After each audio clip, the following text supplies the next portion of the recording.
86-032 ही ऊसाची जात मी निवडली. मी सरीचं अंतर 4.5 फूट ठेवलं आणि बेन 2 डोळी लागण केली म्या आणि ती पाण्यातून केली. 103 टन ऊसाचं उत्पन्न घेतलं. 6 महिन्याचा ऊस झाल्यानंतर आपण बांधणी केली. 71,000 रुपये टोटली खर्च झाला. 3 लाखाच्या आसपास मला मिळण्याची अपेक्षा आहे. व्यवस्थापन करून जर शेती केली तर शेती कुठल्याच व्यवसायाला आवरणार नाही.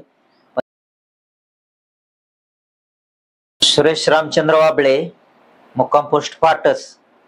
आधी ऊसाच्या आधी कांद्याचं पीक घेतलं आणि कांद्याच्या पिकाच्या बेवडावर मी ऊसाची लागण केली आणि ऊसाची लागण केल्यानंतर नांगरटीनंतर बाकी सरी काढणे तोडणे ती बाकी सर्व मशागत केल्यानंतर 86-032 ही ऊसाची जात मी निवडली.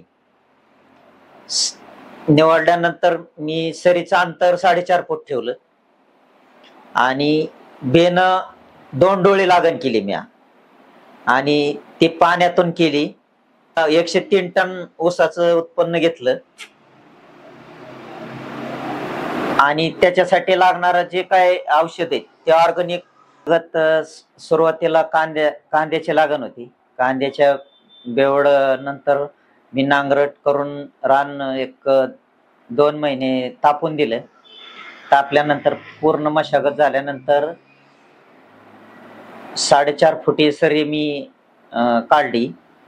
काढल्यानंतर 86-032 हे बेन मी निवडलं आणि निवडल्यानंतर मी 2 डोळी लागण केली. दोन डोळी लागण केल्यानंतर मी जे पाणी सोडतं ती पाटाने पाणी सोडलं. तण सुरुवातीला 1.5-2 महिन्याच्या ऊस झाल्यानंतर लेबर लावून मी ती खुरपण करून घेतली आणि खुरपणीनंतर 3 महिन्याचा ऊस झाल्यानंतर त्यात खुरपणी करताना आल्यामुळं आपण तणनाशक मारले एक वेळेस. त्यानंतर ऊस मोठा बांधणीच्या टायमाला मग ती सगळी बांधणी आपण ट्रॅक्टरच्या साह्याने आपण बांधणी केली. बांधणी केल्यानंतर त्याच्यात आपण प्रमाणे आपण औषधं द्यायला सुरुवात केली. तर पहिलं औषध आपण लागण केल्यानंतर 2 ते 3 महिन्यानंतर 2 महिन्यानंतर आपण ड्रिंचिंग केलं. ड्रिंचिंग केल्यानंतर पुढच्या पाण्याला एक महिन्यानंतर आपण त्यांच्या शेड्यूल प्रमाणे औषधं सोडायला सुरुवात केली. 6 महिन्याचा ऊस झाल्यानंतर आपण बांधणी केली आणि बांधणी केल्यानंतर जी काय 3 महिन्याची फवारणी केली ती आपण पाठवल्या पंपाने केली.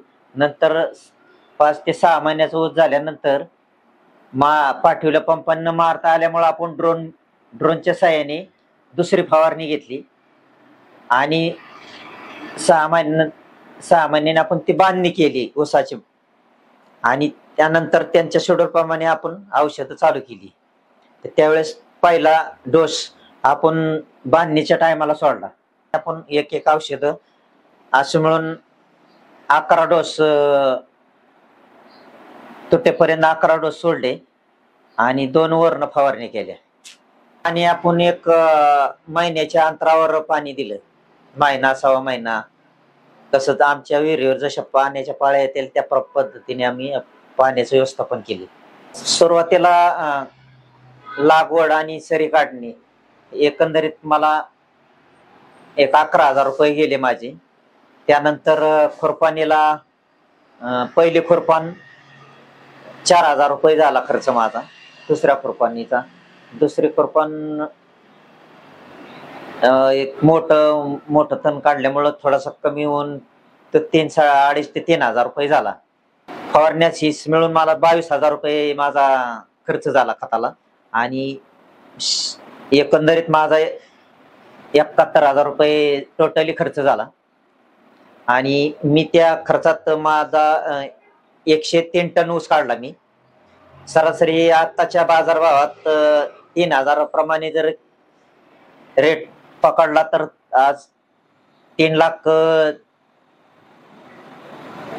3 लाखाच्या आसपास मला मिळण्याची अपेक्षा आहे.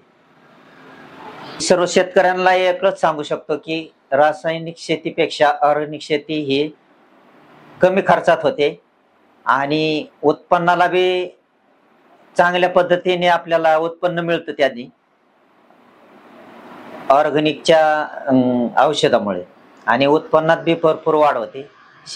शेतीचा पोत वाढतो आणि पाहिजे तसं आपल्याला उत्पन्न घेता येतं त्याच्यात.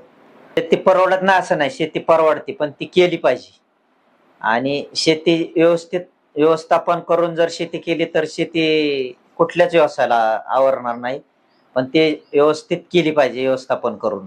पण मी जे बियाणं निवडलं ते सुरुवातीला 2-3 प्लॉट म्हणजे चेक करून पाहिले, पण माझ्या काय मनासारखं मिळालं नाही बियाणं. मग मी नंतर एक तिसऱ्या वेळेस मला जिथं बियाणं मिळालं ते मी बियाणं तिथून आणलं. ते कमीत कमी मला 2.5 ते 3 टन ऊस 2.5 टन बियाणं लागलं मला. आणल्यानंतर मी ते चेक करून घेतलं किडका आहे का, खराब आहे का, आणि जे खराब बियाणं आहे ते मी बाजूला काढलं आणि 2 डोळ्यावर मी कटिंग करून 2 डोळ्यावर मी लागण केली त्याची. पाणी देताना मी विहिरीच्या पाण्याने पाणी दिलं आणि ज्यावेळेस पाण्याची थोडीशी कमतरता भासल्यानंतर मी स्वतः पाणी देऊन मी वाफ्यावर पाणी धरलं, असं मोकार पाणी सोडलेलं नाही. आणि पाणी कमी पडल्यानंतर रात्रीची बी पाण्याची पाळी यायची, दिवसा बी यायची. त्यावेळेस मी स्वतः उभा राहून मी ऊस भिजावला. मी लागणीपासून ते तोडणीपर्यंत जे काय मेहनत घ्यावी लागली, मग त्याच्यात लागण असेल, बियाणं निवड असेल, खुरपण असेल, पाणी देणे असेल, खत वेळेवर देणे असेल किंवा वरनं फवारणी घेणे असेल, हे स्वतः मी जातीने लक्ष देऊन मी स्वतः केलेलं आहे. आणि त्याच्यामुळे आज मला जे काय मी ऑर्गॅनिक शेती जे काय वापरलं त्याचा मला चांगला अनुभव आला. आणि 16 महिन्याचा ऊस झाल्यानंतर ज्यावेळेस मला तोड आली त्यावेळेस जे काय मजूर होते, तोड करणारे मजूर होते, तर ते मजुरांना 3 ते 4 तुकडे करावे लागायचे आणि थोडस एक अर्धा वाफा तोडला तरी त्यांची गाडीची भरती व्हायची आणि ते म्हणायचे की ऊस हा इतका कस काय निघतोय. त्यांना ते मी सांगितलं की मी अशा पद्धतीने नियोजन केलं होतं म्हणून आज तुम्हाला ही एवढं तोडल्यावर एवढा ऊस मिळतोय. तर मी ऑर्गॅनिक शेती केल्यामुळे मला जवळजवळ 100 टनाचा पार करता आलं मला. आणि मला आज त्या 100 टनात जे काही मी कष्ट घेतलंय त्या कष्टाचा मला सार्थ अभिमान आहे. तरी सर्व शेतकऱ्यांनी ऑर्गॅनिक शेतीकडे वळाले पाहिजे आणि जातीने ते लक्ष देऊन व्यवस्थापन करून उत्पन्न भरघोस घेतलं पाहिजे, एवढं मी शेतकऱ्यांना सांगू शकतो.